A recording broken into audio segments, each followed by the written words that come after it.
In this video, we'll take a look at operators, and Dart has a few interesting operators that you may not be familiar with. It contains all the basic arithmetic operators you would expect, like add, subtract, multiply, and divide, and logical operators to compare two values, like equal to, less than, or greater than and equal to, and so on. If you want to combine multiple conditions together, you can use a double ampersand, which will require both of the values to be true, or you can use double bars for logical OR, which will require one or the other to be true. You can also increment or decrement a value by 1 using plus plus or minus minus, and these operators are very similar to many other programming languages out there. One of the more interesting ones is this double question mark followed by an equal sign. This allows you to assign a value to a variable, but only if it's not already defined. In this example here, if the value for name is null, then it would be assigned the guessed value on the right side.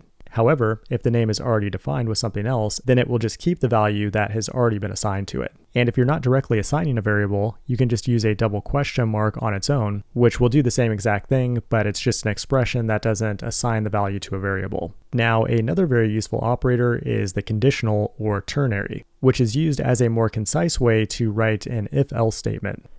It's called a ternary because it can be broken down into three parts. The first part is a condition, or something that will evaluate to true or false.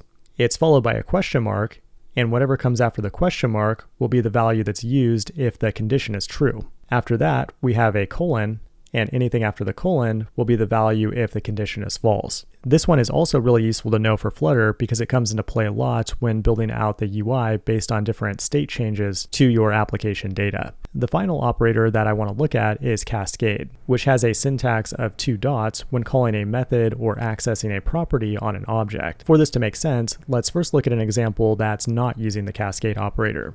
As you can see here, we're creating an object called paint, and then we're accessing and modifying multiple different properties on that object. When it comes to Flutter development, you may want to do something like this when you're working in the widget tree, which would require you to create your own custom method or maybe some temporary variables to get the job done. What Cascade does is allow you to call a method or access a property on an object, but it will discard the normal result and just return the original object. That seems kind of strange, but it's very useful because in many cases you may want to modify some properties on an object, but you still want to return that original object to a function or maybe a property on one of your widgets. Another way to think of it is it provides a way to take these 4 lines of code we have up here and combine them all into a single one-liner, while returning the original object we started with. Now, to finish things off, one other operator you might run into is the as operator, which allows you to take a type and cast it to a different type. As you can see in this example, we're setting the number to an integer value,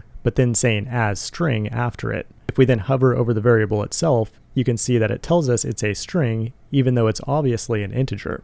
Dart knows how to automatically infer the type, but in rare cases you may want to override its default behavior. This is not something you'll need to do very often, but it is good to understand what the as keyword means if you ever encounter it in a Dart codebase.